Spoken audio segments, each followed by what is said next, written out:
Oops, all berries Captain Crunch is now part of Star Wars canon. Truth.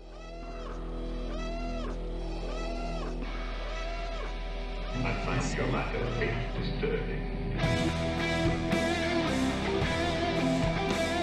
I turn this music way too much now. I can't hear anything you say.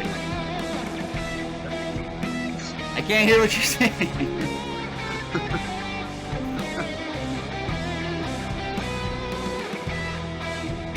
I feel like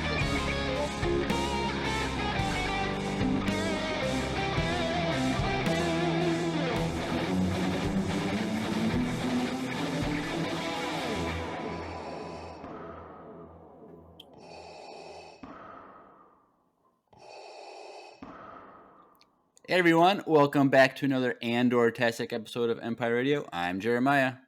I'm Drew. And we are back with Andor Season 1, Episode 5, The Axe Forgets.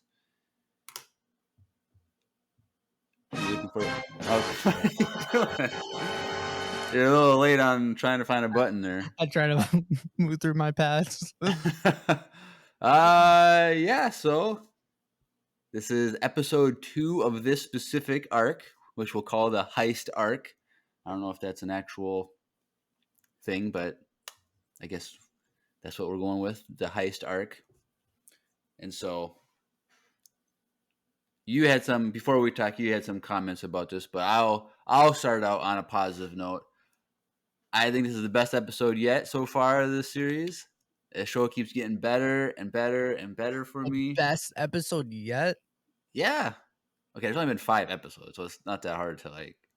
And the first 2 were kind of slow anyway. So this one, so much world building, so much character building. It's everything. You don't agree? I was trying not to fall asleep. Okay, how is there not character building? We learned so much about all the characters. There is world building though. Yeah. In Mon Martha, we didn't learn anything except her husband's a deadbeat. That's all we learned. And her daughter is a brat and terrible human being. Kid. Woo! That's just my wife would not handle that. That was my kid. No, I thought it was great because it's more suspense. Like, what's going to happen next? Like, how are these stories coming together? And you know, they spent a lot of time on Andor's situation, like the actual stuff on Eldani, whereas like last episode was kind of like all over the place on a bunch of arcs. But like here, like they had a quick one, like very little bit with Karn, a little bit with Dedra, a little bit with Mon Mothma, but everything else was all story of them getting ready for the final like part of the planning stages of the heist stuff. And I don't know, I just really like that. I like what we learned about characters, new details. I think that, you know, a lot of people have been hating on the Nemec guy, but hopefully with this episode people like him more, because I really like Nemec a lot. The little like the kid of the group, I guess, the youngest one. But I don't have any issues with. Why do people have had some issues with him? People pick the dumbest things to have issues but with. I really like him, and I know I already have the idea that everyone in the group is going to die except for Cassian, but I think that's aggressive. I really don't want Nemec to die. I want to know more about his character. I want to hear more about like cool. His analysis of the Empire, like when he was going on his. I don't think everyone's going to die, but I think that one guy is going to get caught. The Gorn? Yeah. The officer? Yeah. Or lieutenant, actually, Lieutenant Gorn. I think he's going to get caught. I don't know, but Drew, what were your thoughts on this episode? I thought there was good. I thought it was just slow. How is that different than the other episodes of the season? So the last week's episode was so fast paced, and I like that there's multiple story arcs going on, and we got introduced to characters and like the whole, like, I don't know, it felt different. Last week felt really, really like there was a lot happened, and a lot of arcs. And this week it kind of felt like a pause, which I did not enjoy. I just felt like we're just kind of stuck. Like, But that's how like every movie is. Like there's stuff at the beginning and stuff at the end, and the middle is kind of like I your know, lull. but And so that's how like every 3 episodes, like you're gonna be introduced to new stuff. It's yeah, I gonna know. I lull, don't and know if then I there's like gonna that. and then there's gonna be. But that's this how every movie is. True. I just don't know if I'm enjoying this because it just like okay. I was on here last week hating on people hating on the show. Yeah. And so I'm trying not to hate on it too much because I'm not trying to be like that. But I think for this episode, we needed something more than what we got. Okay. Like I just felt like we didn't get enough of anything. I mean, the biggest thing we are getting was those characters, like the heist characters, learning about them a little bit more, which I thought was cool. But I feel like we didn't even learn as much as we wanted to learn, which I didn't enjoy that part. And then I think like the Mon Martha thing, like we didn't learn. It didn't go anywhere. We didn't see that meeting that I thought we were gonna see. Oh, the dinner. Yeah, we didn't get to see that dinner. I don't. Did that happen already? It must have happened. It was supposed to happen that night, right? Like I thought we were It gonna must see have been the that. night before, so that breakfast that we saw was just the day after. Yeah, So we we missed didn't see the that, dinner. which was kind of dumb. I wanted to see that, and then the whole point was like the only thing we got out of this, which we kind of picked up the last episode, that her husband's a douchebag and like her daughter is a brat, like, and he like they're getting divorced, bro. Let's just be real. He's either gonna betray her or they're not gonna be together much longer. Well, I don't think they're gonna have time to go through the legal process of a divorce. I think she's just gonna have to run away eventually, or Yeah, I don't. he's gonna try and turn her I just in. don't. I think because of her comments in the car. The car scene was like the best part of the whole show episode to me. What? Yeah. Oh my It was the gosh. only thing that was like we got one answer in the whole episode was that he doesn't know. He has no idea what she's doing. Okay. That's the only answer that we got. That was your favorite part of the whole episode? I thought it was a good scene. I liked it. I thought it was enjoyable. And it shows how douchebag he was because he didn't even know that person's name. And he wanted to leave the conversation. Like he was already mad at her. And so like he was like, hey, can you go the express route? Like, let's get out of this. I want to get out of this car. I'm like, oh dude, I want to punch you in the face. That's what I don't. Woo. But Oh. Well, hopefully I can shed more yeah, maybe you can bring a bigger light light. to this story to me. Also, you gotta watch it more than once anyway, because you always like it episodes of everything as you watch it more than once. But That's fair. I just don't know if I could watch this more than oh gosh, you better watch it again. once. So anyway, we're gonna do like we did last week, where I'm gonna take the individual story arcs and do those one by one, just because we have 3 quick ones. So And it moves faster. it goes those 3 will go quick, and then we'll do everything on the stuff on Eldani. So we'll start with Karn, my boy, who's living in his mom's basement or whatever on Coruscant. So it's Coruscant, right? Well, I don't know for sure, but like I've seen when I've read stuff on it, like people are just the articles or whatever is just saying Everyone's saying Coruscant. it's Coruscant. So Yeah, we're just gonna I assume think it's it's Coruscant. Coruscant. So he's this wakes up, or he's sitting in his bed and he looks at the sun, like passes by between 2 buildings for briefly, and it's just him, sad and depressed as he should be. And so then he goes to sit down at the dinner table, and his mom pours him a bowl of cereal. like, are we really having a bowl of cereal in Star Wars? Like, did we even see that before? Nope. Like, what about like on the homestead on episode Nope. 4? Like, We don't know what they're eating.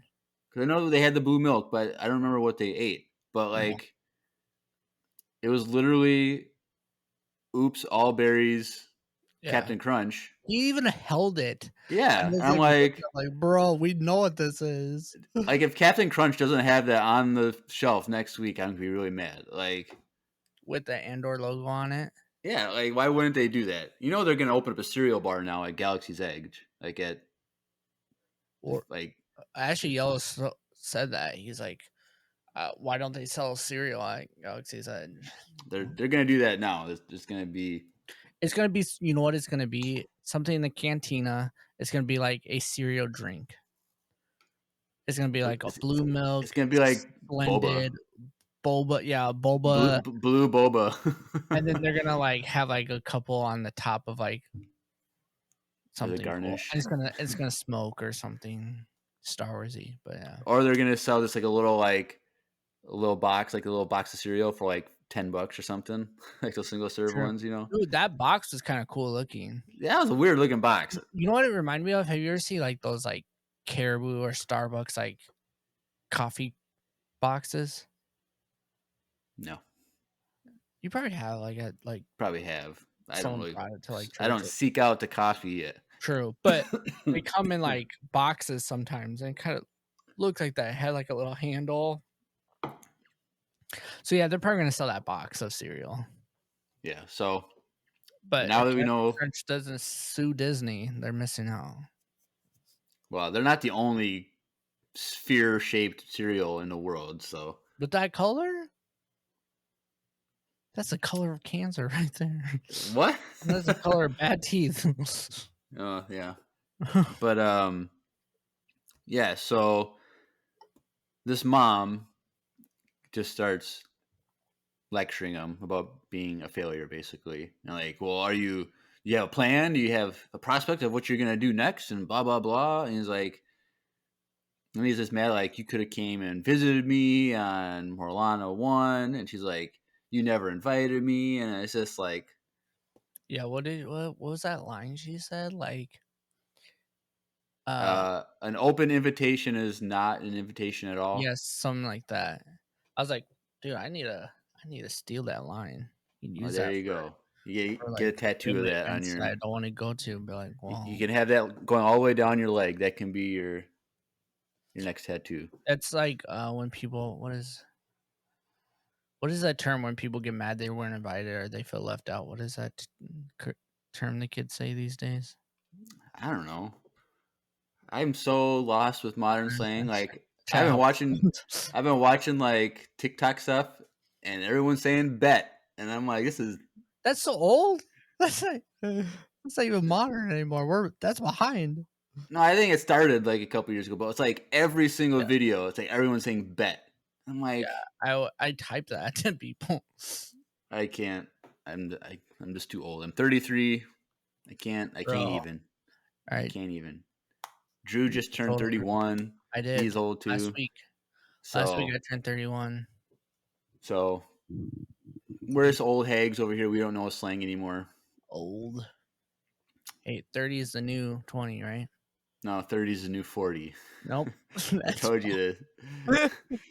Reminds me of that. But yeah, so she's like, okay, well, if you don't have any plan for the future, we're gonna contact Uncle Harlow. We don't know anything about Uncle Harlow. I think, when it's funny because halfway through the episode we go back to him and he's still eating cereal and his mom's still lecturing him. So this must have been like the next day because she's like, talk to Uncle Harlow. Yeah. I think it implied that he was like in a police force or something. So like he might be on a Coruscant police or something. Yeah. So maybe he's just gonna get When she said, I'm like, do we know that name? But I don't know that name at all, so it's just gonna be another new character. the chat's like, I bet. Oh gosh. But it's just like, what is he gonna do? Like he's just kind of like his mom's got to get him a job now, and I don't know where we're going. See, this is what I mean. I don't know where we're going with this character. We got nothing in this episode. No, yes, we did, because his mom just disappointed in him. Yeah, but in the final scene with him, when he's back in his room, he looks at the hologram of the only image they have of Cassian, and it's like now he's going to try and figure out how he can hunt him down himself, because he blames yeah. Cassian for him getting fired for all the crap that happened on Ferric, and him living with his mom now, and like So he's gonna hunt Cassian by himself. he's going to find an avenue where he can do that, whether that's with the police with his uncle, if that's what his uncle does, or Mhm. if he wants to like specifically enlist in the Empire and kind of be part of that sector of where that investigation is. Like he might even try to like be under Dedra's command, maybe like in her section, because she's trying to. He would have to join the Empire, though. Yeah, I'm saying that's what he's going to do. He's going to find some avenue, whether it's the police or the Empire or whatever, ISB, something. All right, so I think what would be cool what they do with this character, even though I don't really like him, but Jeremiah does. So I think Jeremiah like this. I think what would be cool is he's trying to catch him by himself. And in the process of doing that, he sees how bad the Empire is and he becomes a rebel. Oh, yeah, that could happen. I think that's what I don't said think the Empire early is on, gonna that he let was him going to back end in up. because he got canned. Unless he that wasn't. blonde lady, ooh, I just said that about her. and Dedra. yeah, unless she feels bad or like he goes to her, and because she's also trying to get information on this thing. That's what I just said. Well, good thing I was paying attention. Where's your mwah mwah mwah button? There you go. Burr, burr, burr. So yeah, I said from the beginning that like from the first couple episodes that like he's gonna end up joining the rebellion eventually, and so but I think he has to see the atrocities of the Empire, because that's kind of how it works. That's kind of how we have seen it within these characters on Eldani. I seem like that's kind of like their thing, where they get wrapped up in the Empire and then they see the atrocities. Like most people who are against the Empire aren't against it right from the start, unless you're like Saw Gerrera or something like that. Mm-hmm. Like, but yeah, I'm excited to see what their story is. It's going to be probably the slowest arc of the season, but I think eventually it's going to be getting faster and faster. One more episode, so I mean, of the season though, he's gonna. Oh, his character, or it might just be through the whole series, where it's he'll be going into the next show. 5 years of content for the 2 series. Like it might be a slow burn with his character. Same with Dedra, her trying to track a greater rebellion. I'm excited, but my question is, Jeremiah, have they confirmed season 2 yet? Yeah, like 6 months ago. They Have already they started recording, filming it? It was already started in production. Okay. They haven't started. I don't think they started filming yet. Then maybe it won't be canned. But you know, I'm just worried, bro. No, it's already in production. Okay, good. They announced that like 6 months ago, and they're like, "Why are they starting production on season 2 when we haven't even gotten season 1 yet?" I think that's because they're afraid that people might not like as much. Oh gosh, they don't know that. But what was I going to say? I don't remember now. Season 2, I don't know. You were going to say something good. I was, and then you interrupted me. Gosh. My bad. I don't know what I was saying, but anyway, whatever. But in his end his arc, or his scenes in this episode, did you see the toys that he had in his room? I try to see it. I didn't recognize it. I'm pretty sure one of them was a clone trooper toy, like a Black Series clone trooper from when he was a kid or something. So, you know, if he's, I don't know how old he's supposed to be in the show, but if, you know, 15 years ago he was a teenager, like he might have had some toys, some whatever from the Republic that, you know, someone just made some clone toys. Like, this is what you do. I guess you're a kid. You play. I think it's interesting how much his mom's disappointed in him, even though he was like pretty high up. Or you think he's like one of those people that was like, he was so cocky when he left. Like he just burned bridges with everyone and now. I don't know.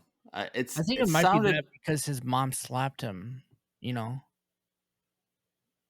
well, yeah, So it might but be one of those things where, like, he is just I think she's just mad that he never reached out to her to come visit yeah, and and hadn't seen him in however many years. he only came back But because she made it seem like they had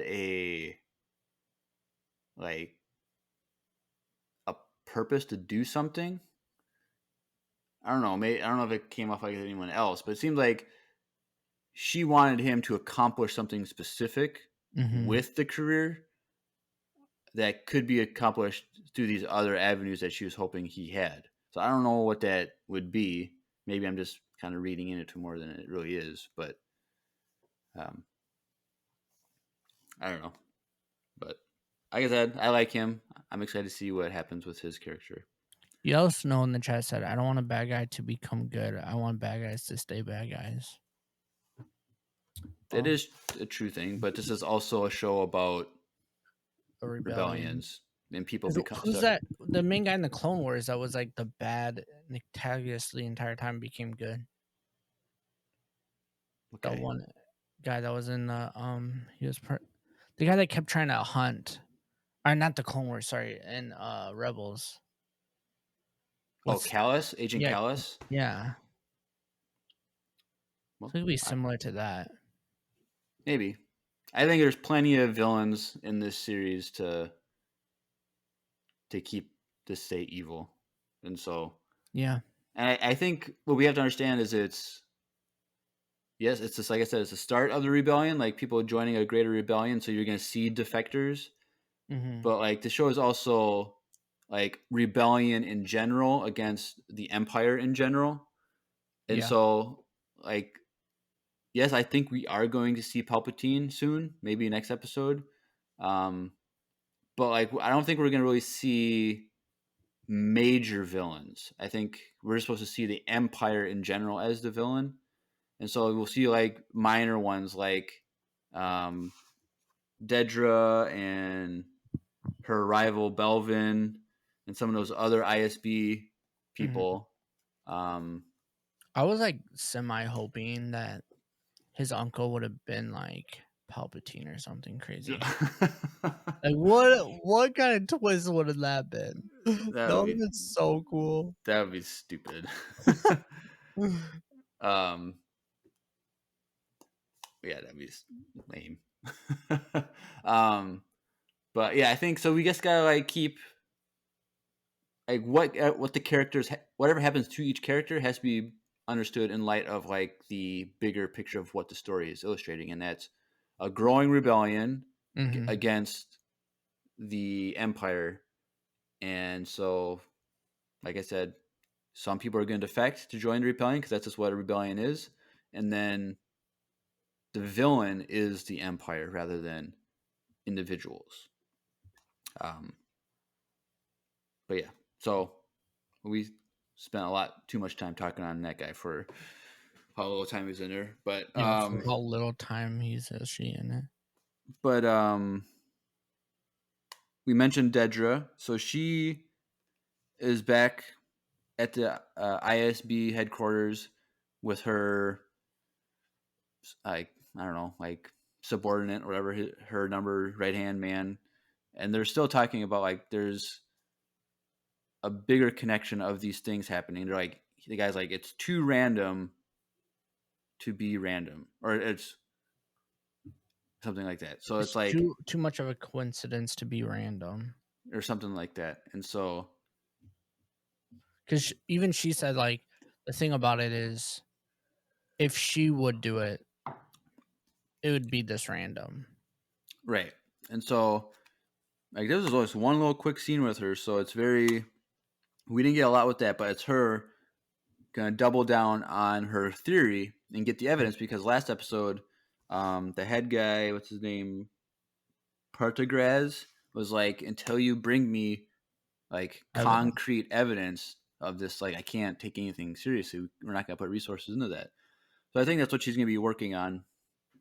And so I think with that, Cassian is gonna come up in her research an investigation, and then that's going to kind of open up the doors to her pursuing him, and then maybe that's how her and Karn connect somehow. But yeah, that's all we got from that. But they did have a Jakku name drop when they were listing planets, which was, I thought it was weird that they mentioned Jakku, because Jakku's supposed to be a no-name place. Like, Luke Skywalker's like, you're from Jakku? Like, yeah, that's nowhere. Like, but there's some Imperial stuff or something on Jakku that was worth a rebellion thing to steal something from. Like, we know that there's like Palpatine had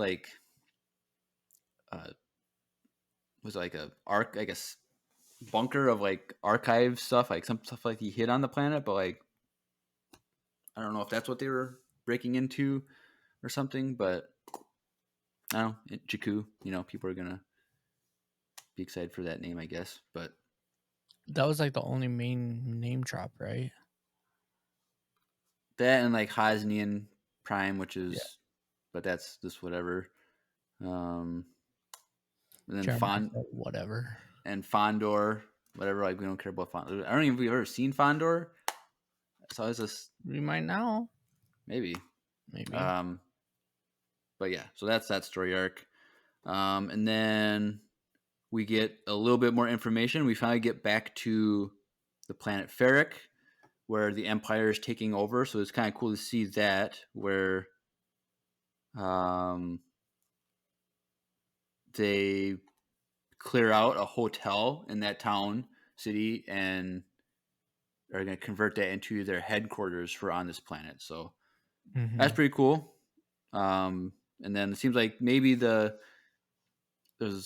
Belvin was talking to some guy, I forget his name, but he's like kind of like putting him in charge of the operation there. So that guy might just be like a minor antagonist villain for that planet that we'll see.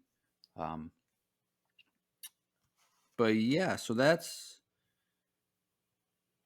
that, and then we haven't talked about Mon Mothma's stuff yet, so we'll finish that. We talked about a little bit, but we see her and her husband are having breakfast, and then the daughter comes in, but like it's just crap hit the fan really fast, because Mon Mothma is mad that her husband doesn't know the name of the driver, because it's just something easy that should be known, but he's so disconnected from, he's just a driver in his opinion. And the daughter comes in and she's just a brat, like super rude. Like, it's not even like, it wasn't even, it was like too much almost. It wasn't even like teenage years like rude. It was like vindictive, purposely, like maybe coached by her dad. Yeah, like because like the dad just sat there. Yeah. He's like, she insults Mon Mothma, and he's just like, she's not wrong or whatever. Like, I hate you too. Like, it was just terrible, because like, yeah. And I don't know, it was just really mean. And then daughter was like, you always make everything about you. And then she's like, well, that's offensive. And I'm like, well, that's mean. See, you're doing it again. Well, what? It's so mean. So it's like, more and more Mon Mothma seems like she's feeling alone. Like, in just these 2 short episodes of seeing her, you see her more and more being alone, and how she's stuck. Yeah, and how she's gonna have to end up leaving everything she knows to lead the Rebel Alliance. Yeah, so like her daughter and husband, having a kid that's that bratty, it kind of helps, I guess. I don't know. Yeah, not that. If you're, it wouldn't surprise me, dude, if her husband's cheating on her already. I don't think they're gonna go with that direction, but he's definitely gonna actively hinder her work in the Senate and backstab her and maybe turn her in somehow. But so I was watching another YouTube channel, and they were saying how, remember last episode when she talks about how this planet got cut off, like the trade routes got cut off by the Empire or something like that. Mm-hmm. So that planet, they've end up becoming so disconnected they start to starve, and they start like a peaceful rebellion and protest. And in Rebels, when we meet Mon Mothma, she's like, the Empire slaughtered these people on this planet for trying to uprise and speak against them. Well, it's that same planet. So we get to follow that story probably. I'm guessing until we see her actually leave and join the Rebel Alliance or create the Rebel Alliance that we've seen Rebels. Like, we're going to see the progression of that planet become oppressed by the Empire, and then we might see her actually leave when she learns that they've been killed, and it'll just be a perfect step into watching that episode of Rebels. Yeah. So that's cool that they're adding these subtle storylines that are all adding up to everything. I really think that's really cool and well written like that. So we get a second scene with her and her husband on their way back from the event that they had planned for that night. And it was like a charitable foundation thing that she started, like a fundraiser type thing. And so her husband was mad. Like, why didn't you tell me like anything about this? And I didn't think you cared because it's charitable. It's just like, they're so not in a happy marriage. And so, like, you know what would probably make them happy? What's that? A good cup of Wesley Andrews. Really? I know it makes me happy. And it does? When my wife is cranky in the morning, I give her that, and it makes her happy too. So. Oh, she's never. Your wife is an angel. She would never be cranky. So, but yes, and so I'm surprised they didn't have coffee at breakfast. They did. The mom was drinking it. Was she? Yeah. And she had a nice, but they don't call of caffeine. She had a cup of caffeine. Cup of calf. That's what they call it, calf. And they were drinking some weird milk stuff on that goat milk drink or something. That was kind of gross. But anyway, that was probably just normal goat milk from those sheep goats. But anyway, yes, Wesley Andrews Coffee and Tea. They are our sponsors. And so if you enjoy a good cup of coffee or tea, check out this ad from Wesley Andrews Coffee and Tea. Hey everyone, Andrew here. I'm pleased to tell you that the sponsor of today's episode is Wesley Andrews Coffee and Tea. If you don't know anything about Wesley Andrews, you definitely should. They're an award-winning coffee roaster and shop in Minneapolis, Minnesota, and they make fantastic coffee. The awesome thing is that whether you live in the Twin Cities or not, you can get their coffee beans delivered straight to your door by ordering them online. They even have a subscription service that ensures you never run out of amazing coffee. If you've been looking for some new coffee to try or a way to elevate your normal coffee routine, now's your chance. Head over to wesleyandrews.cc, use the code EMPIRERADIO, that's with a capital E and a capital R with no space at checkout, to get 15% off your first purchase of any bags of coffee or a coffee subscription. I can't think of a better deal. Get 15% off some great coffee, support a small business, and support your favorite Star Wars podcast. In the words of Emperor Palpatine, do it.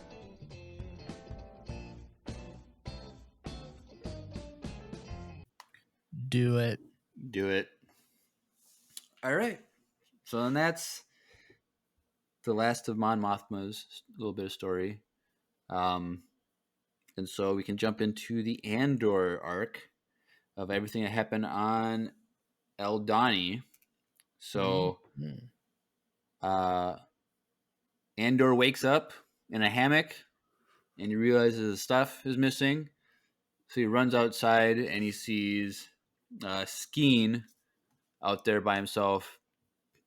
I don't know, like if he was like trying to like, so he went through his stuff, but he was also like had his shirt off and it was like, was he cleaning himself? Like he was like, it seemed like at first I thought he was just cleaning like everything. Right. But he is out there without a shirt on. Like, okay. Trying to get some sun, Because on a cloudy day.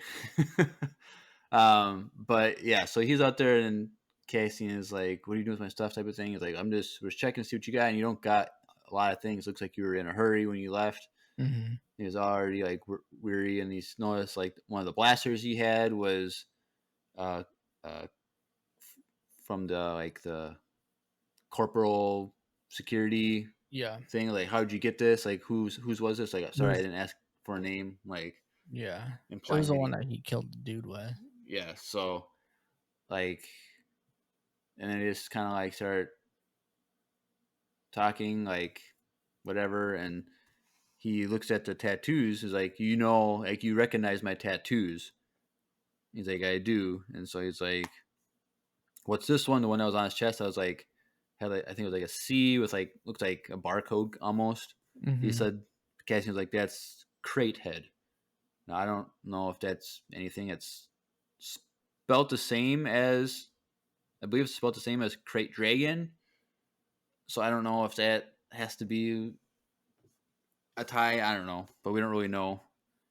And then he had another one that was on his forearm that kind of looked like a hand, like an alien hand or something, and that was just called By the Hand. So I don't know if these were. Did he say that he was part of the Empire and then he left? Like, No. No, because remember later on he says that his right? brother was infected by the Empire. But Because Cassian said that he was part of it when he was like 13. So it's either he said he went to prison when he was 13, yeah. So I think those are like either gang related tattoos or like prison tattoos or or something. prison tattoos. Like the one in his chest could be like a barcode that you get when you do something bad in prison. And he scanned a barcode and tells you what your crime was. Like, what? Yeah, honestly, it might. Oh, But- you stole some kyber crystals from the Jedi Temple. Oh, okay, or something like. I don't know, and he was able to recognize Cassian's issues because he probably did something similar where he had to flee something, and he didn't have enough supplies compared to other people. Right. So I think he said like he was put in a prison at 13, and then we know from last episode that he was in the Empire, like on what's the name of the planet, Mimban, when he was 16. So he probably spent like 3 years in prison, and then like was forced into military service or something. Yeah. So I thought like after this conversation that there was going to be some more like Skeen maybe trusted him more just because he knew of these things. That's what I thought, but he was then sketched out by him. Right. I was kind of confused by that. Right. So I was like, okay, whatever. But the next scene, there is Cassian sitting down with Nemec, and Nemec was showing him an old navigation device, and he's like, this is really old, and it's a very practical device, and if it breaks you can fix it yourself. Like, it's very like kind of like, like way hundreds of years ago, like they would use like those weird devices for like traveling the sea, like they would like line up with the stars and like you could figure out where you were exactly in relation to whatever. Like I think it was something like that, where more like a normal like one of the first compasses or something. Like it's more practical. It's not trackable. Yeah, he says it's not trackable and not block. Like you couldn't like block transmissions or something. Yeah. So like, and I really like this Nemec, like what he has to say, because he's like last episode we thought, okay, he's very like childish because he's just very hopeful and very like innocent kind of. But here we know like he's super smart, like he's very philosophical and very like analytical because he kind of like dissects the Emperor. Like, they want us to be reliant on them, like with their new navigation stuff. Like you can't fix it. It's kind of like nowadays with new cars, like you have to bring it back to that dealership of that company. Me of like having like an older car that you can fix, but if you have a like modern day Tesla and that thing breaks down, you can't bring it to your mom and pop shop. Like, yeah. So it's like that same thing. So the Empire is making things happen in such a way where you have to rely on them. You have to use their systems Mhm. in order to function, which is somewhat of a commentary on the world we live in now, where we're dependent on so many things. Whereas even just like 10, 15 years ago, like, you know, smartphones aren't really that old of a thing. Like the first smartphone came out in what, 2007 or 8 or something like that. Like when I think uh, 7. so I was like I graduated in 2008. So like my junior or senior year of high school was when Yeah. the first smartphone came out. And like now look how reliant people are on smartphones. Like it's their job. It's how they do anything in life. And like people are dependent on it. If they lose your phone or something, like your life is over. Like it's crazy. Yeah. So that's kind of one of the reasons why I try to live a simple life without a lot of material possessions, just because I don't want to be like Reliant on things. reliant on things. And like it's like if I buy something, then like I have to like maintain it. Then I gotta like spend all this money to like keep it working. And then like if I get dependent, then I gotta like, buy the new version if it comes out. I'm like, I don't want to live my life like that. Like I just want to live simply. That's fair. And so Jeremiah's me, judging all of our audience, by the way. yes. If you're listening to this on your smartphone right now, Yeah. just kidding. If you want to listen to this content, you could do it Right. on the computer too. That's what Jeremiah's saying. Right. So follow us on YouTube and subscribe, like, comment, subscribe on YouTube if you want video versions. But yeah, so Nemec I think is really cool, and he really does a good job. I wish that conversation kept going. I guess listen to the whole episode of him just talking about the Empire, and because he said something also like it's like they're so fast in what they do, or they can do 40 atrocities like in succession really fast, but like because we're moving so fast, like you just forget about everything so quickly. Yeah. And so like people don't even realize the Empire is doing so many bad things because it's just so fast, like they don't got time to even think that things happen. So just really interesting.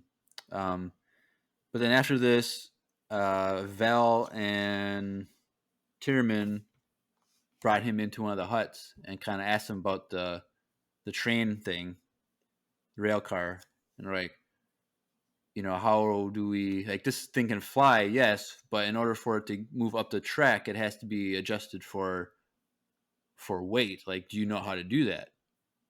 And Cassian really quickly realized that they were asking not because they're testing him, but because they didn't even know how to calibrate the ship or the rail car to even move. And so like that's good that they brought him on, and that he knows how to do it. Like he told him, yeah, there's going to be a switch on this part of this console that you have to use this, and this is what adjusts for weight. And so I thought that was very interesting, kind of convenient story wise. Like, oh, we need you. Like this happened and need you. Like the one thing that we were missing. Like this happens to fix this right here. So which is also why Luthen probably recruited him, because like he probably knew that. True. That's why their main issue was trying to actually calibrate this fast enough so that they could get out in time, because like they said, they only have like a few minutes to actually do it once the celestial event or whatever they called it happens. So I thought that was pretty cool. And then I also really liked after this,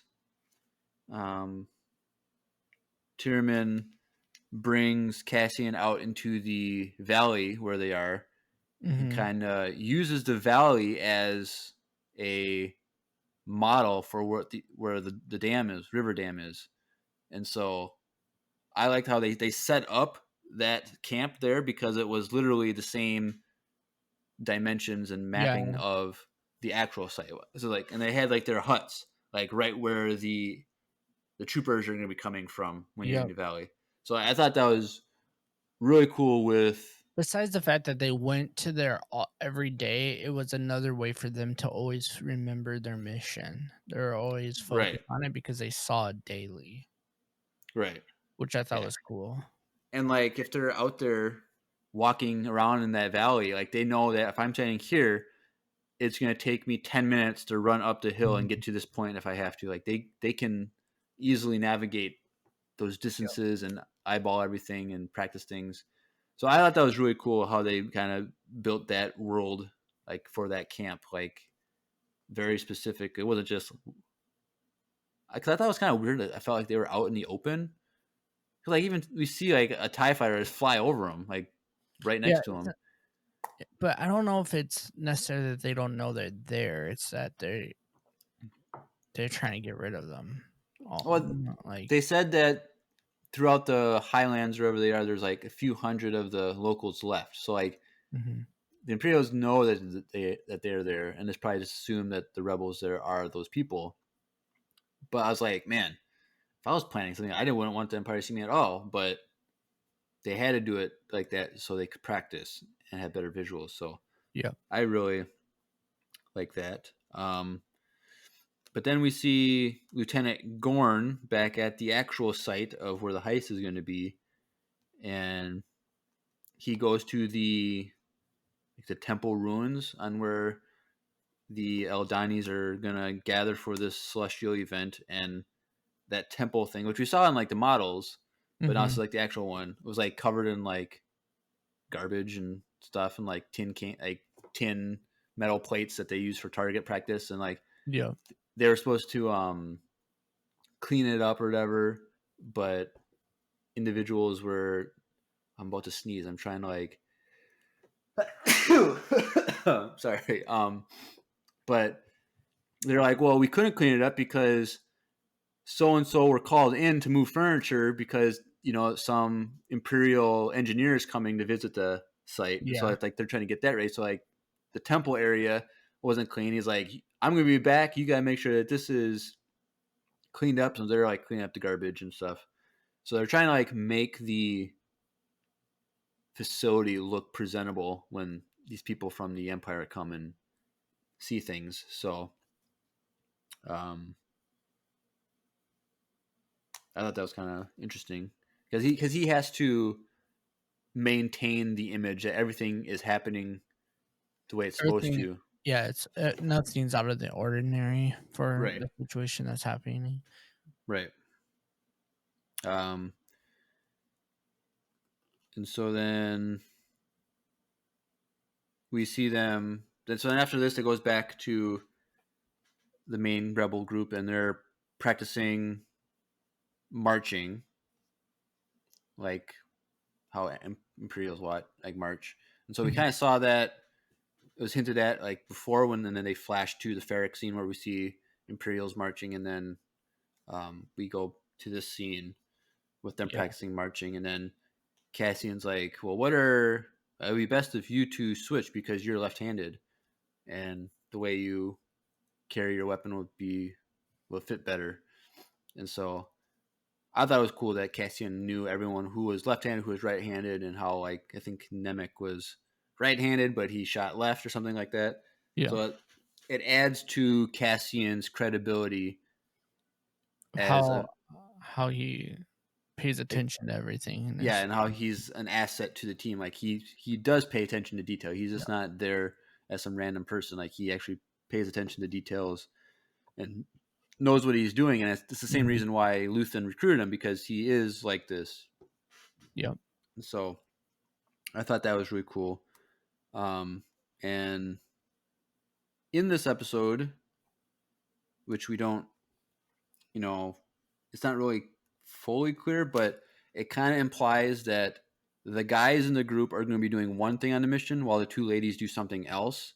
And we don't know what it is. And so because later on, like the ladies, they leave in the night to go set up their part of the mission, and so we don't know exactly what they're doing, but somehow whatever they do is going to lead to them joining up with the rest of the guys to leave on the train. So, which is interesting, but people were saying, now I didn't catch this, but people were saying that maybe Val and Cinta are a couple, romantic couple. I don't know. Because there's something that like they share a blanket or something like that. Or the And 2 girls. yeah, I didn't catch Yeah, that. I was confused by that too because because when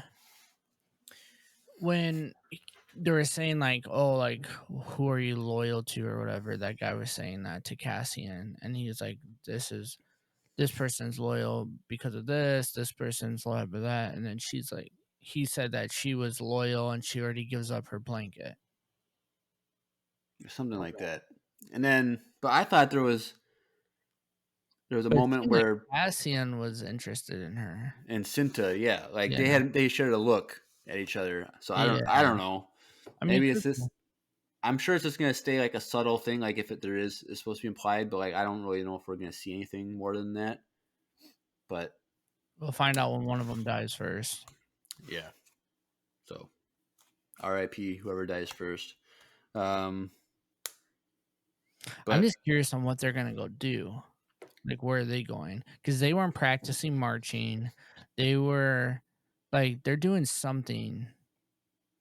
right, and the rest of the team doesn't even know what they're doing. So Really, you don't think so? no, like they said, it seems like they don't even know. Like I think it it's has just Cassian that doesn't know. I think they know. no, Why would they because let her? Why would they let them go do that? That guy doesn't even want Cassian on. okay, but Val is in charge of everyone. That's her plan. Yeah. And she only shares information that needs to be shared at certain times. Kind of like how she says last episode, like I've been waiting to bring this person on to the last minute, like for specific reasons that you can't know. Like she says to the group or something like that. True. And so, and well, in the last scene of the episode when we see Luthen, he says that Val is the only one that can be traced back to him, Luthen. Mm-hmm. So Luthen hires her for this mission, and then she recruits everybody else. So I think she and Cinta are the only ones that know they're part of the plan. But I don't know. We'll see. But I think it was also when they were practicing because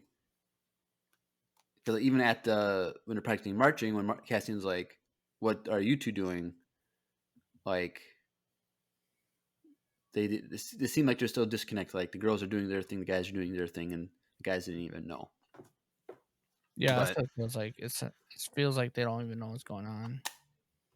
But then a TIE fighter approaches, and they have to cover their guns. So I wonder if they do these low, like run bys to like scan for guns, they take pictures or something. Yeah, maybe it's to see if they have weapons, but it's mainly to flex. Scare them. Well, that. But I think if they're covering their guns, it's like if you're going 1,000 miles an hour like that TIE fighter, you're not going to see guns on the ground. Yeah, but they could see something out, like metal out of the ordinary. It's hard to miss that AK-47 that they got. I don't know. If you're going 1,000 miles an hour and you're like 2 feet from the ground, and you got a quick pull up right away. It's probably easier just to slap a camera, take a few pics. But, True. Yes, and then we were on top of the river dam where what's his name? Gorn is there, and he talks with Corporal Kimsey, I believe his name was, and they're just kind of looking over into the valley with the mountains, and they're like, rumors are that this is all going to be torn up and turned into a new airfield. We're going to move the airfield down here, and like it's just kind of like he's like, we need to take thousands of people to redo this, and so it's kind of like I was thinking, if the mission is successful and they take that money, they're not going to have the funds to. I think that's why do that's that. part of their mission. You really? You think that's what it is? I Because think that's why that guy wants them to do that part of that mission, because one, to fund it, but also so that they don't destroy that place anymore, because he has a special place in his heart for that planet now.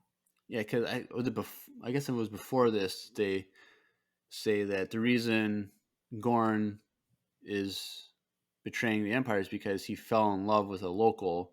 Mm-hmm. He got demoted, and then I think they implied that his love interest was killed. Yep. And then as a result, now he hates the Empire. So it's like it's not a he's not against the Empire because of like an ideological difference that he had beforehand. Yeah. It's because he experienced the atrocities and then he saw the Empire for what it was. For no reason. Right. So it's kind of like it's an interesting. I like that story arc. I think it's gonna be good. Yeah, because it's interesting because it's always we see people join the Empire because like, oh, I'm against the Empire. Like this is what I am. I'm against it.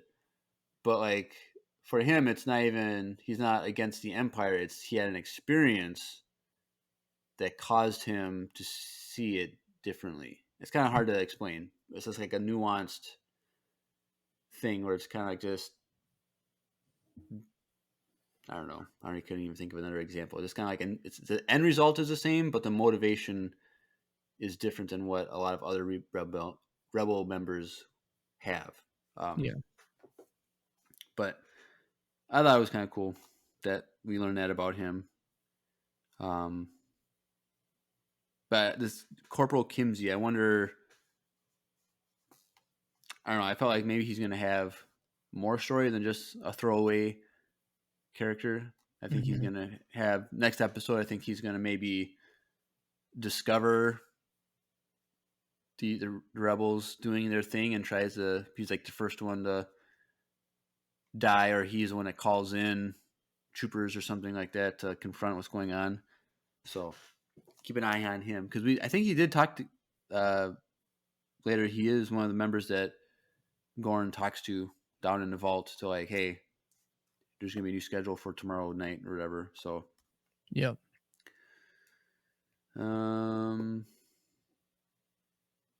there's just a scene where everyone's getting dressed for their trip to leave, and Skeen moves Cassian's bag to the side, and Cassian freaks out, and then Cassian pulls his crystal out of his boot. I'm like, like, why didn't he have it around his neck the whole time? But he had it hidden in his boot. I think it's because sleeping. Maybe. But, yep, there's that. And then they burn all the models that they had made for the mission to practice everything. Mm-hmm. Which I don't know why it mattered. Like, yeah, I don't know either. If they get caught, the models don't matter. If they succeed, they're gonna be gone, and they find like it's not gonna matter. But they did free the goats. They opened up the gates of the pen, and now they're gonna they save the planet.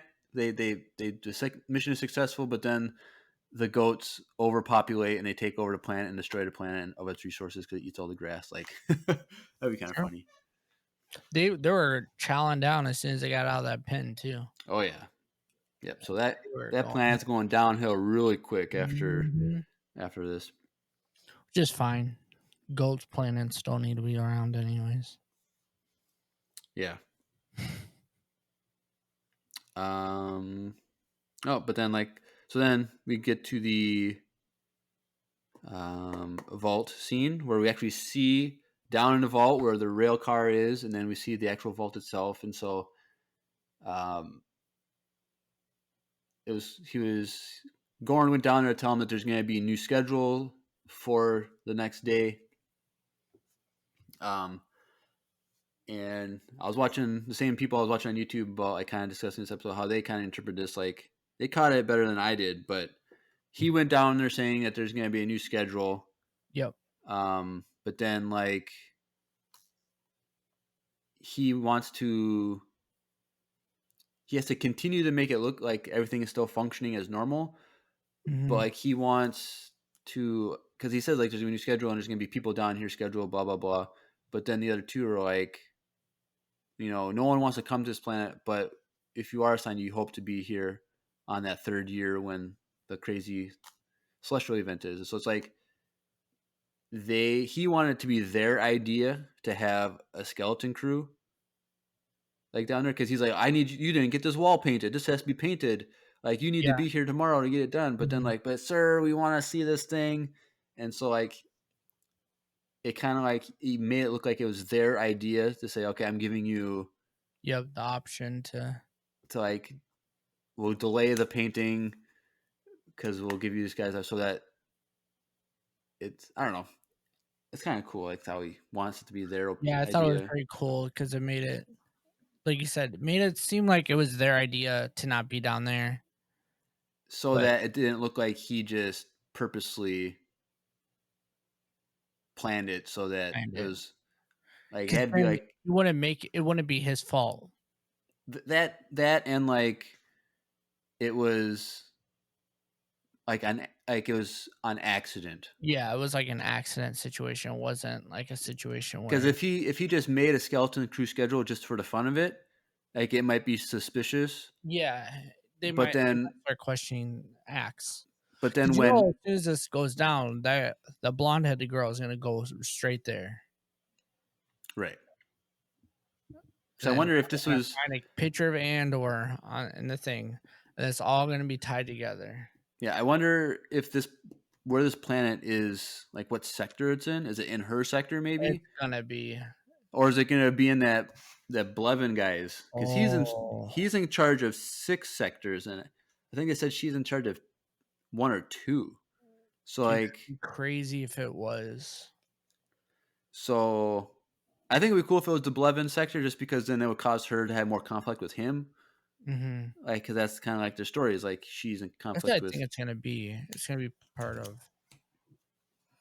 Right, and so they're gonna have issues. Right, more so it's issues, I should say.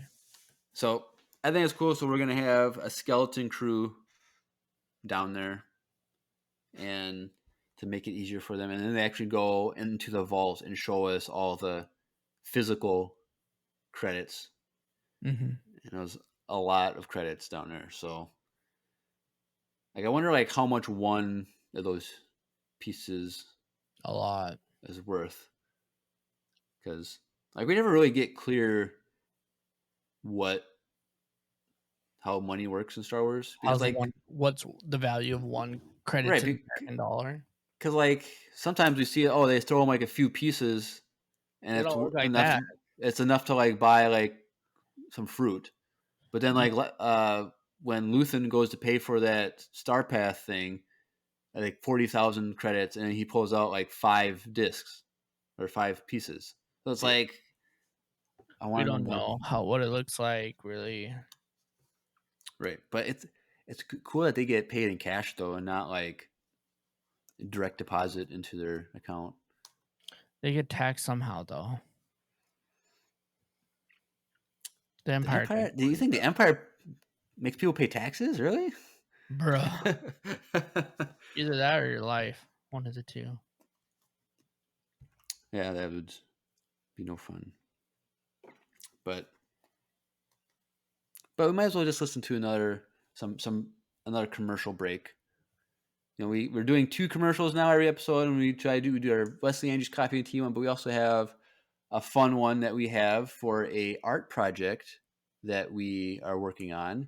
And so let's listen to a breaking news commercial from Lucy.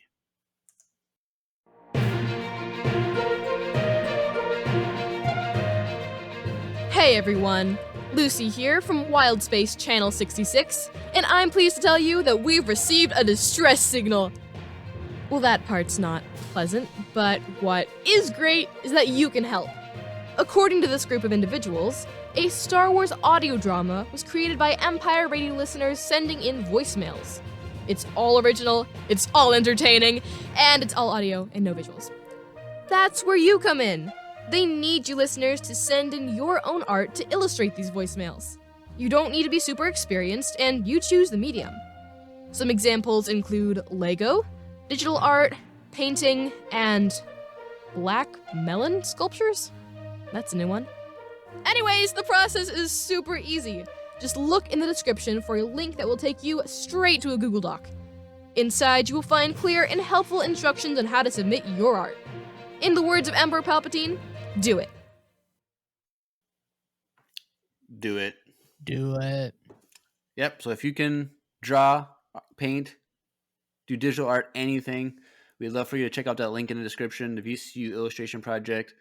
We got a lot to go. We haven't had any submissions in a while, but it's coming along slowly but surely. So go check that out. It'll be a lot of fun. So let's see. So we leave the vault, and we see the team is on top of a mountain, and they're kind of doing a rest break, eating some lunch. And Skeen comes down and grabs Cassian by the head and puts a knife to his throat, and then rips off his sky kyber crystal thing. And then this is freaks out. Oh, God, I knew it. This guy is a fake. This guy is a blah, blah, blah. Because apparently if you have money, that makes you not trustworthy to a rebellion or something. I don't know. I think it's more like, honestly, though. I think you're not as reliable as... I don't know. I didn't really make sense because, like, if this guy is... Like, they've learned enough about Cassian to know that he has had his run-ins with so many different people. He knows how to do all these different things. He's had life experiences. Like, he could just stole this from someone, or... Like, you don't know where he got it. Maybe it was something he had that his parents gave him when he was a kid or something. Like, the last thing that he had from when he was a kid. Like, you don't know. Yeah, I don't know. So I thought he was a little crazy, but there's a Because big... it was a lot of money, I guess. Well, he said 30,000 credits, but Luthen said don't take anything less than 50,000 credits. Yep. So it's like... Maybe Luthen Yeah. So shipped him out. everyone's on edge. So Cassian has his hand on his gun, and then Tamarin, is that his name? Taramin is ready to shoot Cassian. Val steps in and tells them all to end, like, stand down, blah, blah, blah. And then they all stand down, but then Cassian tells them that he's there because he's being paid. And so it's... I wonder why he just told him only that. Like, it was kind of weird. Like, I'm here for the money. Like, that's supposed to make him more reliable because he's doing it. He's getting paid for the job, so he's more reliable. Yeah. I didn't really get that. Like, That was kind of confusing to me too. Because, like, people people in the group were referring to him as a mercenary. Like, but he's not. So it's like, I guess maybe because they thought he was a mercenary, now they learned that he's being paid. Like, it makes sense for them. Like, oh, he's more reliable because he needs to, like... Because even, like, in The Mandalorian, we learn, like, they're not going to, like, backstab whoever's paying them to do the job because they want to be a reliable Client. bounty hunter. Like, they have, like, their reputation is intact. Like, as someone who's actually going to follow through. So I don't know if it's like that. But...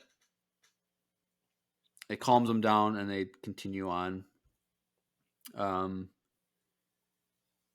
And so then we then see them at night where they arrive at the base where it's all gonna go down the next day. And so they just do a signal fire, like, on a stick to, like, tell Lieutenant Gorn that they're there and they're in position. So while they're getting ready up there, Skeen says, like, Val told me I need to tell you about my brother.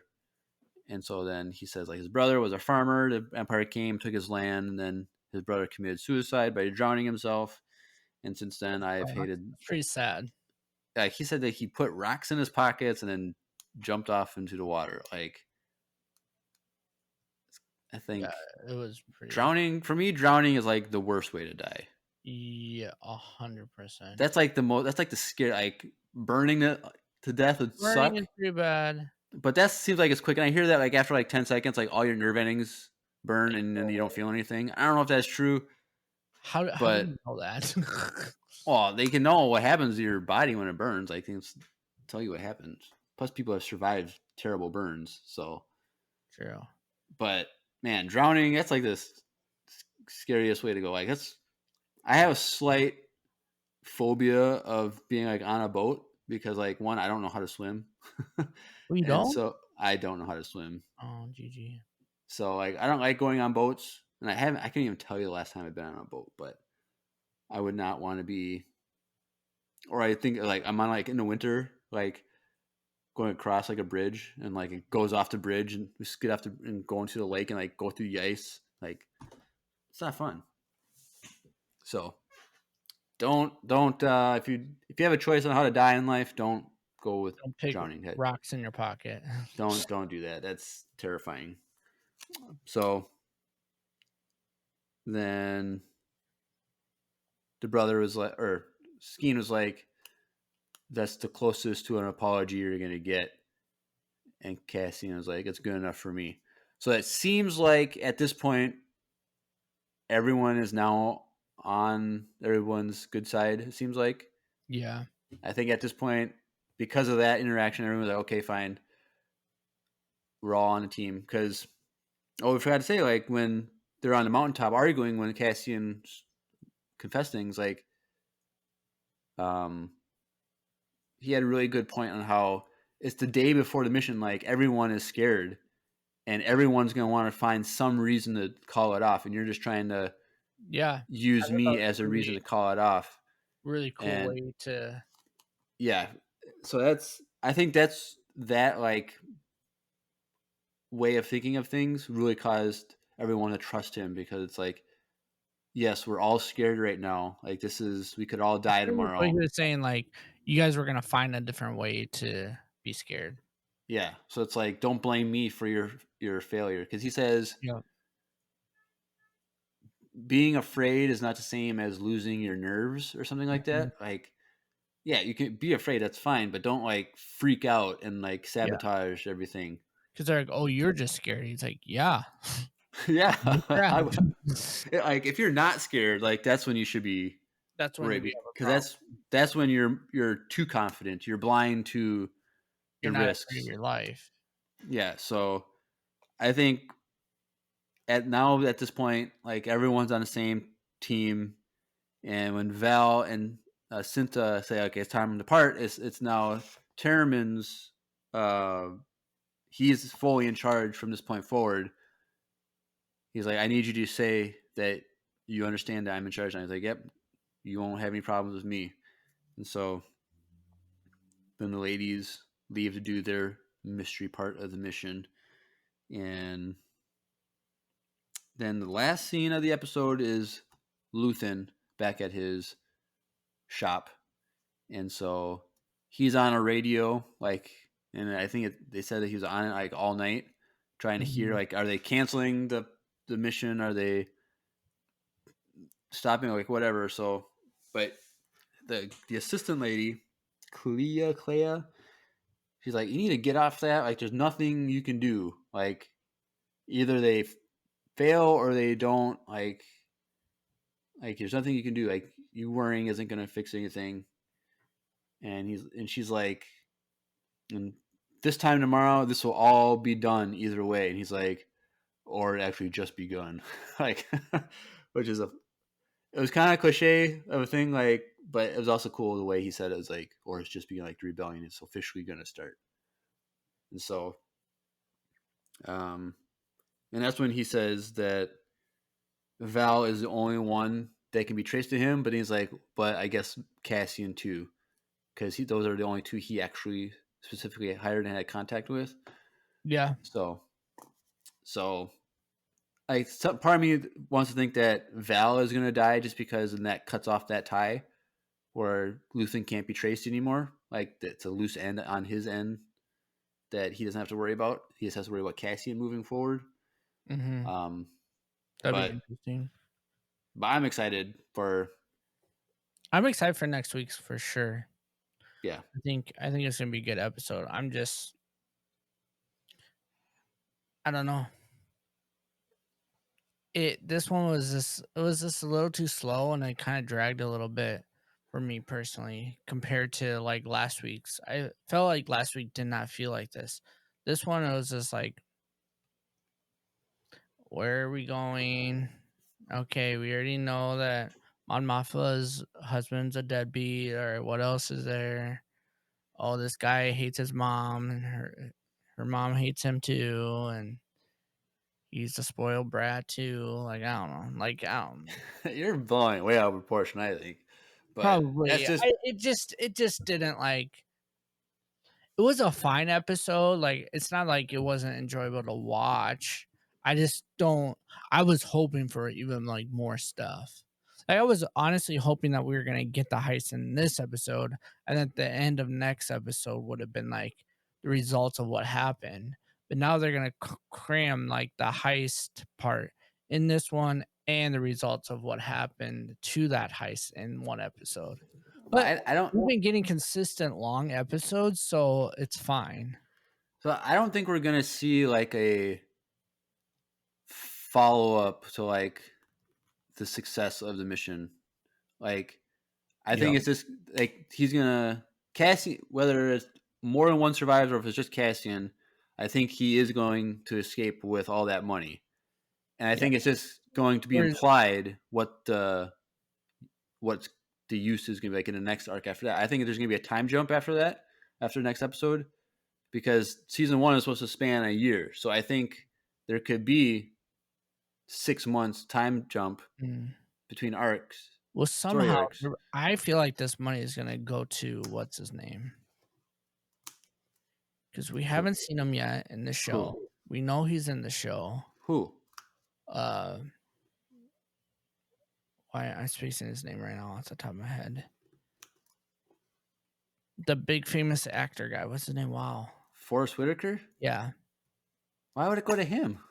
I don't know, but somehow he gets in touch with it. Cassian. Yeah, but I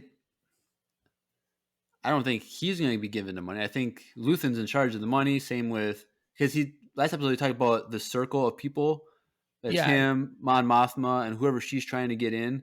Like I think there's a group of people that's already established, and I don't think Saw is part of that circle. No, because Saw's already having issues with Mon Mothma. We know that from last week. They've already had their. But I don't think he's going to be in charge of money or get all that no, money. But I wonder if but Cassian might have to go to him in order to, he might have to go to him to hide, maybe. I don't think Cassian ever met. In the trailer, they're talking to each other. No, Luthen goes and talks with Saw Gerrera, but I don't think Cassian meets Saw Gerrera until Rogue One. He never met him in Rogue One. Yeah, because wasn't he? No, because they had to escape they were imprisoned in Saw's. No, wasn't that? No, because they have to escape on the ship. Because remember when Jeddah is destroyed? Yeah, like they're trying. K2SO is like, I haven't implemented. Yeah, right. Yep. He's like, well, then I'll make them for you, and he pushes it. Right. So I forgot. So I don't think he meets Saw Gerrera until Rogue One. But he knew who Saw. People know who he is because he's an extremist. I swear he was part of that trailer, though. No, it was just Luthen that went and talked to him.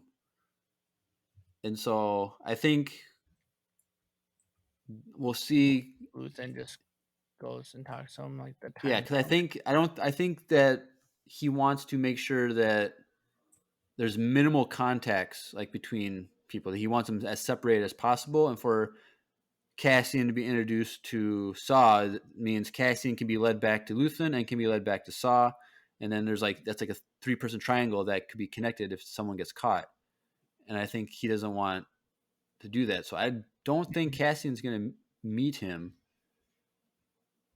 But like I said, I think there's going to be probably a 6-month time jump, and then we're just going to be seeing how money's being used, like a little bit. Like they're not going to be wasting it. But like, I think we're going to see, okay, now this rebel group over here is going to get some funding to get some ships or some supplies or something. And so we're going to see how that money's. So we don't need a follow up to the heist. So yeah, so that's my theories at least. So I hope it's another good long episode like we've been these last 2 weeks. I think there's going to be tons of action. I look forward to seeing that celestial event, what they make that look like. I'm excited for that. I'm thinking everyone's going to die except for Cassian. Yeah. Like, I'm watching the trailer right now, and they show the part where they're all dressed up. Oh yeah, when he looks away from everyone, like yeah. So that's definitely. So they're definitely doing that together. Yeah. So. Which is cool. They show not Death Star. They show like a Star Destroyer fly over that planet too. I do remember. I remember that from the trailer. Girls in it. So I wonder if that has something to do with what they're doing. Maybe they're trying to like. No, not a diversion because that wouldn't make sense. But that ship might just be the arrival of the engineer that's coming. Maybe. Yes. Also with that the riot scene in this is on that planet. So I wonder if the Empire, that guy that gets that hotel on Ferric.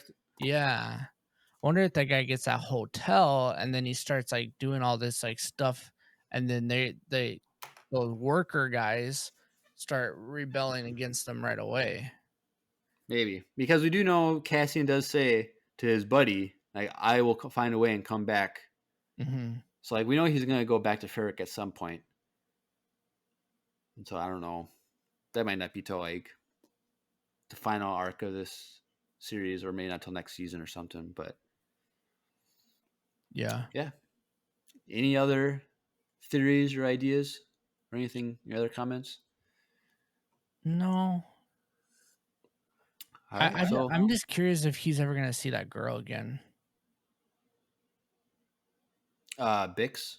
Yeah. Well, yeah. If we'll see her again with. I think now that they established that they're going back and we're going to see them, like I think probably see her with like Cassian's buddy, the other buddy, and then like the dad and son, like the teenage son, where they were hitting the metal things. Like we'll see them. We won't see Tim with 2 M's because he's dead. Yes, but you know what?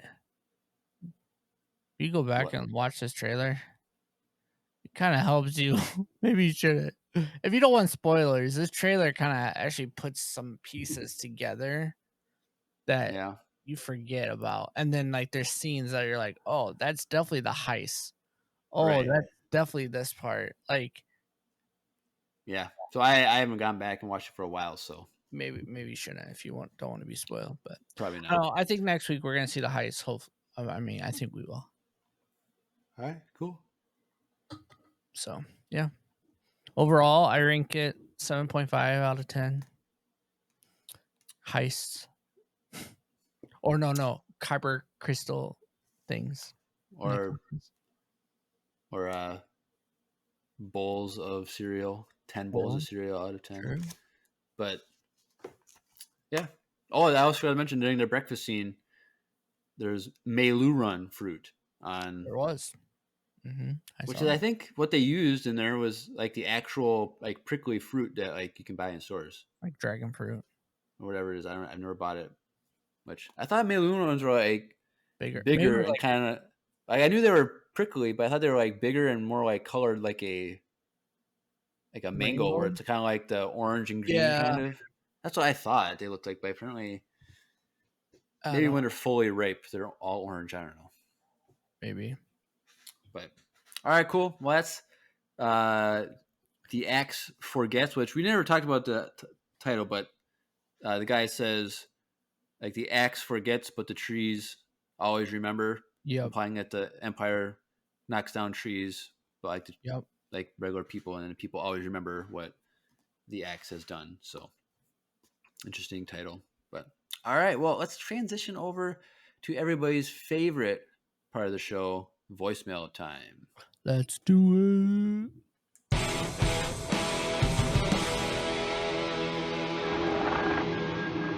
It's voicemail time. All right, cool. Well, we have 3 voicemails tonight, and I was getting nervous because last night we didn't or yesterday morning we didn't have any voicemails. Oh wow, I was like, oh no, the streak. over a year and a half time streak of every week having voicemails is going to be over, but we got 3 in the last 24 hours. And so shout out to you guys. Did it work? Okay.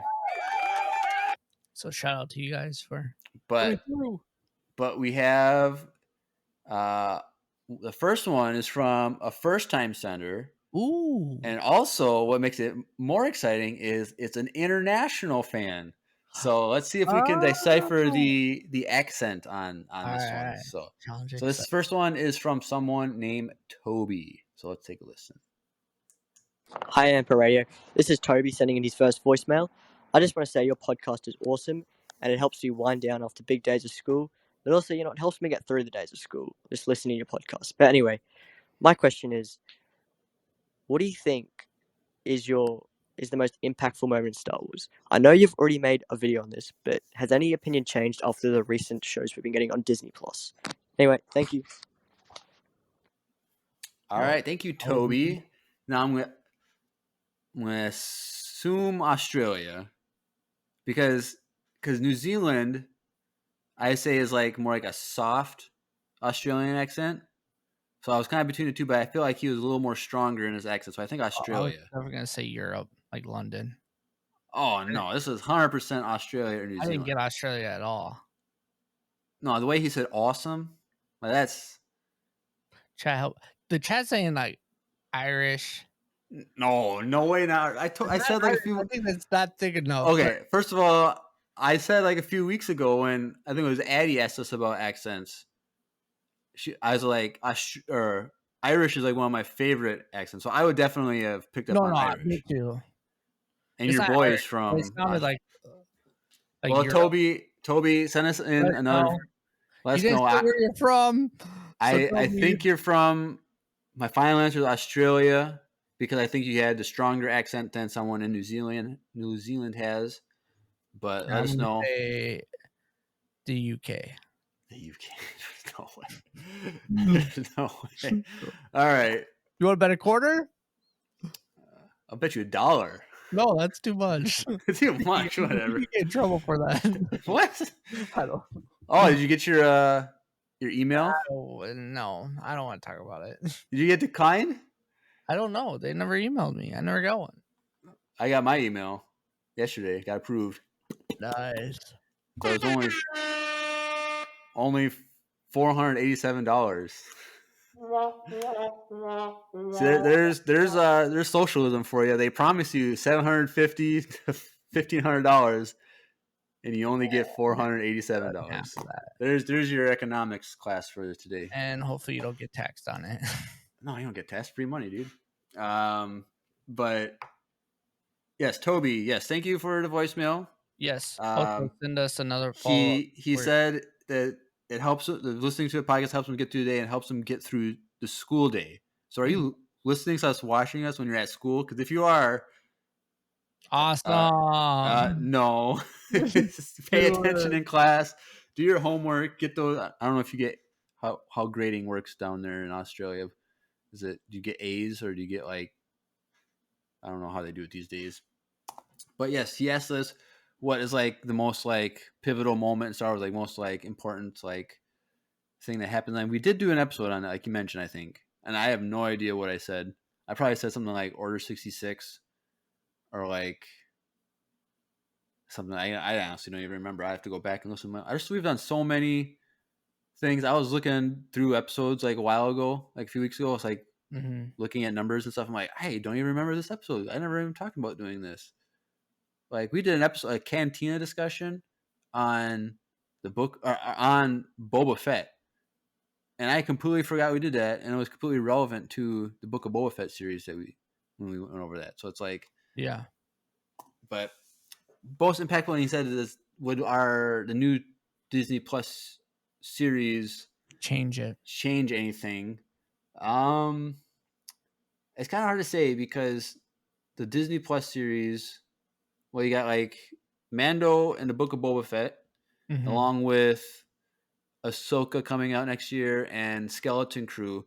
They're all post Return of the Jedi, and so it's like they have less impact on most of the story.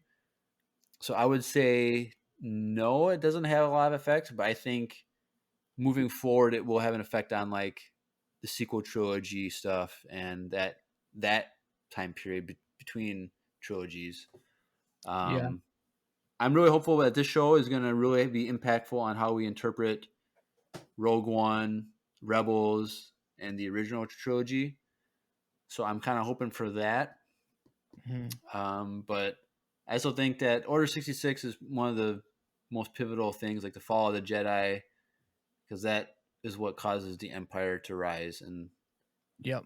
stuff like that. So For sure. do you remember? Do we even? I don't even remember what I said for when we talked about, but do you remember what you talked about for most impactful moments in Star Wars? I Was that don't. was that like a top 5? I can't even remember. I think it was a top 5. Chat. What Well, top 5 or was it? It might have just been a cantina discussion. I don't even remember. So Toby, tell us where you're from, and then tell us what our answers were. I don't even. We'll let you know if we change them or not. I have to go back and listen to my own podcast. I don't even know what I said anymore. Yeah, I don't remember, but I know. I mean, one impactful thing for me though was actually that Cad Bane scene in Book of Boba was pretty impactful at Star Wars fan. It was pretty cool. It was a pretty intense moment. I don't know if it beats what I picked because I don't remember what I picked, but it was a very cool moment in Star Wars. I remember when I was watching it in the watch party and I jumped up, which you guys can go watch that right now on YouTube. But I was like freaking out when that happened. I have that. I have a recording of me from that episode that I've never posted. Same with my Ahsoka live action Ahsoka reveal. I have that recorded too, and my Thrawn reaction, Thrawn name drop. I've just never gotten around to like trying to figure out how to get like the actual scene. Oh, I gotta like illegally download. I don't know how. Then you're gonna get copy. Well, how do striked? Is it just using a screen record app or something? No, because I can't even do it. I don't know how people do it. You have to find it from someone else. I don't know because but it's like so many reaction channels. It automatically blocks. Well, there's that, but like so many reaction channels have these reaction videos up like same day of scenes from the scene. I don't know how they. I think they just screenshot the image, but they're not videos. Yeah. Do you not watch reaction videos? No. I make my own. I watch all kinds of people do reaction stuff, and it's video. It's the actual video from. Oh, I mean, the big boy, he only does pictures. He doesn't do videos. Yeah, but he doesn't. But he doesn't do reaction stuff. He just does watch parties where he doesn't show anything. That's true. Like he does. Like you and him are pretty similar. Coming after your title, my dude. Watch your back. But I got to figure out how to download what people use, because I know like when I just do like my normal screen grab for my laptop, that's like try and like draw a square, it goes black on Disney Plus. But like I found one that an extension, a plugin thing that actually can do it. So I don't know. I know Disney Plus is good about that because I couldn't even like show my stream or anything for it. Like it would just go black. Right. So it could be the software I'm using. Yeah, I'll have to look that up. But another thing, Toby, to answer your question, I also think in Bad Batch, when the cloning facility was destroyed and sunk, that was I think that is important because that's kind of like the official end of the Clone Wars was done, but like destroying the evidence of the clones, where they came from, sinking all that. That's like the end of an era of the Clone Wars. They're And not so making it anymore. there's no more clones. So That was a pretty impactful part to Yeah. visually be able to see that. Yeah. And I think we must have did it when the last part of Clone Wars came out for season 7, right? what? The Ahsoka stuff and Maul stuff, like that was probably on our list. Well, that was like in our favorite moments. I know you and I Yeah. had stuff like that, but I don't think that was the most. That's a, I don't remember. I Sorry. don't know. Let us know. Let us know. Thank you again, Toby, for sending that voicemail. Did Hopefully- anyone tell us if we were right, or tell us what we did, and also tell us if we were right, what country? But I should say, whatever. So if you are from or wherever you're from, tell us what like the perception of Star Wars is in your country. Because Star Wars, yes, it's international, yes, but like it's still mostly an American Or the fake- UK, where I picked. or that. But like, how is Star Wars big in your country, or is it just I was kind gonna of? say Australia because I was already thinking he's I was gonna say that, but from. all right, cool. Anyway, that's it. Sorry, we're rambling now, but thank you, Toby. All right, next voicemail is from Darth Bane from the Discord. Hey, Empire Radio, it's Darth Bane again from the Discord. Got an announcement for you guys. I started my own podcast called The Franchise Den, if you guys want to check that out. And then I have a question for you guys. Since it is October, what is your guys' favorite horror movie or Halloween themed movie? My favorite is probably The Conjuring. I like all the Conjuring movies, and then I really like Insidious and the Saw franchise, and then the It remake. Those are probably my top 5. So let me know what you guys think, and have a great rest of your day. All right, cool. Thank you, Darth Bane. Yes, we are aware of your podcast. Yep. I think we mentioned that maybe last week on air because you have joined the needlesslynerdy.com podcast network, which you're a part of.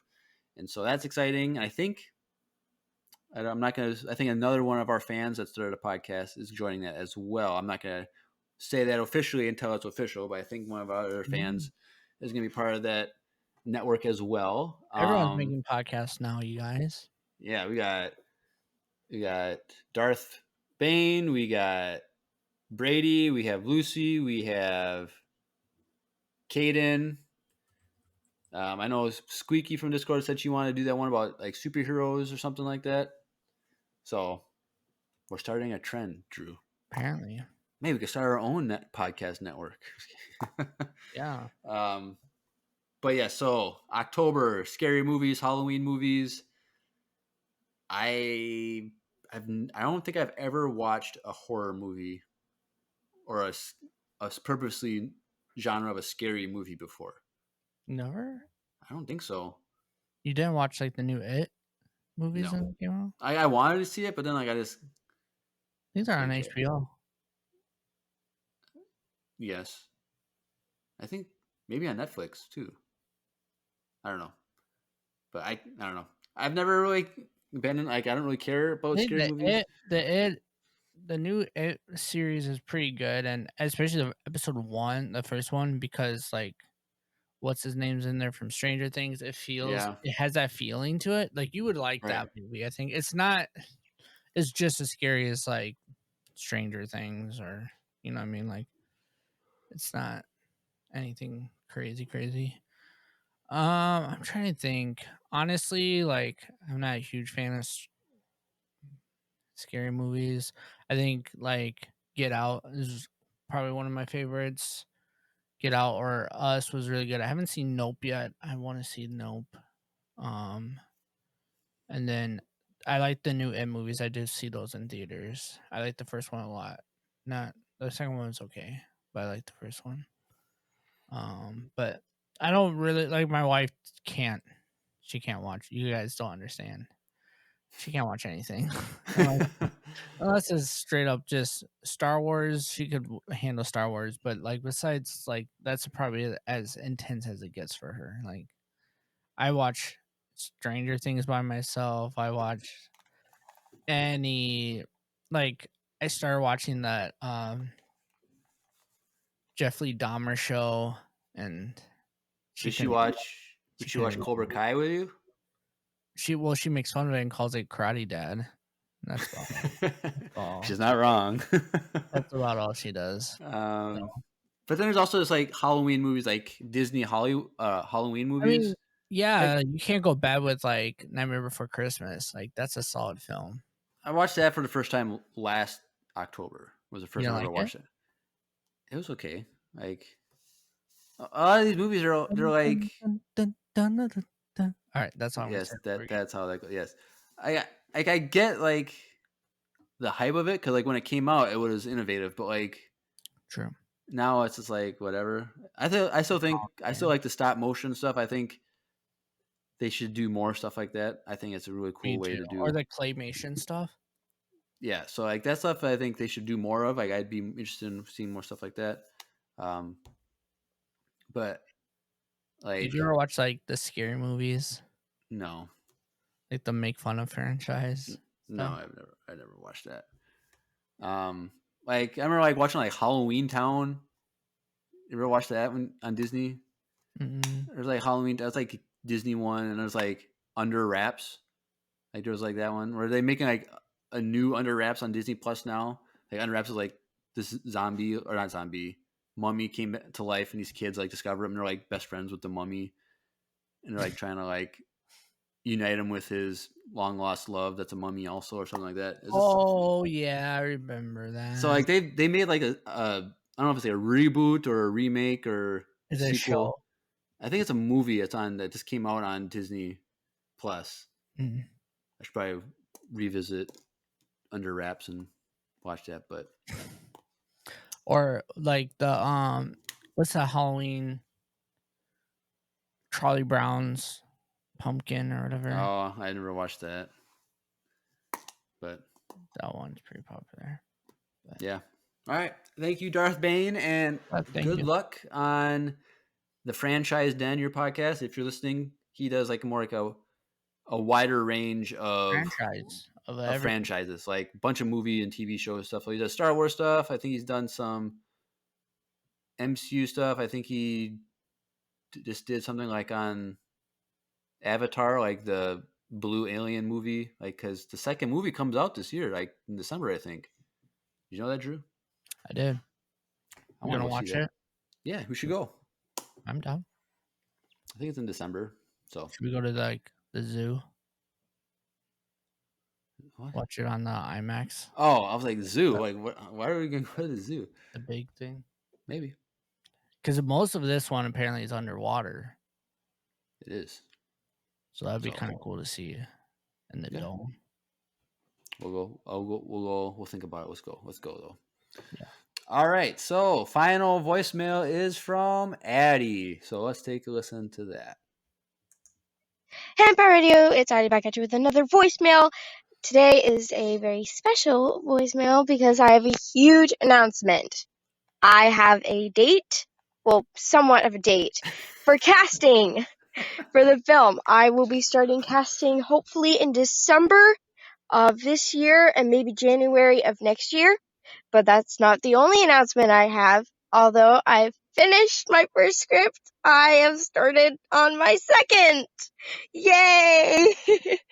It is not finished. I'm only on the first act, but it's gonna be good. It's gonna be good.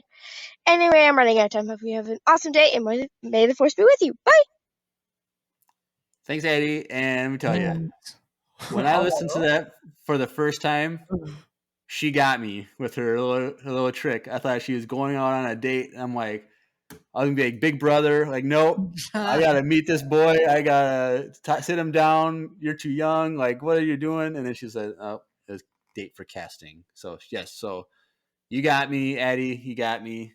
But yeah, so those of you who might be new to the podcast or whatever, she's wrote a fan film.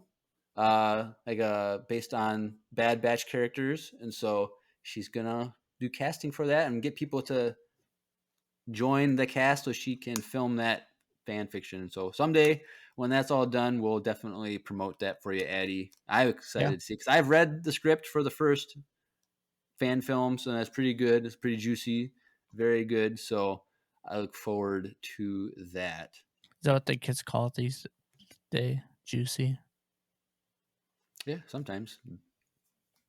I don't bet. know. Oh, there's that too. Oh gosh. Yeah. So look forward to that, Eddie. Thank you for sending that in. So that's everything for tonight's episode. All right. So let's just go over some social stuff and we can be done. So if you go into your description, wherever you're listening, there is a link to links.co/Empire Radio, and there's a landing page for all of our social media and links. So there's Facebook, Instagram, a link for the Discord, our YouTube channel. There's the link for the VCU Illustration Project, which we had a commercial for. So click that if you are an artist of any kind. And see if you can get involved and do some of that for us. It'd be really fun.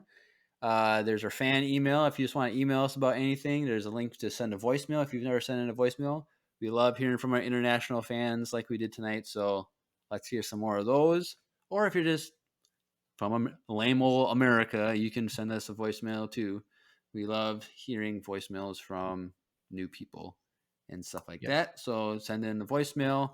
And as mentioned a moment ago, we are part of the needlesslynerdy.com podcast network. So if you are into all kinds of nerdy stuff, go click on that, because more and more podcasts are joining that. And so get your nerdy stuff, nerdy content fix from there. And I think that's about it. Don't forget to buy some coffee from Wesley Andrews Coffee and Tea. Yep. And so, that being said, next week we're going to have a schedule issue. So we will not be recording Wednesday next week, the 12th. We might be, if we do, it might be with a special guest. We don't know. We'll let you know in the Discord. That's going to be the best way to find out. But most likely, it'll probably be sometime next weekend. So Friday, Saturday, or Sunday, the 14th, 15th, or 16th is when we will do episode 6 of Andor. So sorry about the delay, but that's just how things play out for us. But we'll definitely get that out as fast as possible. And like I said, everything will be updated on the Discord if you want up-to-date information. Live updates. So join the Discord. So anything else, Drew? Nope, that should be it. All right, cool. Well, you've been listening to another Wizard episode of Empire Radio. I'm Jeremiah. I'm Drew. And may the Force be with you. Always.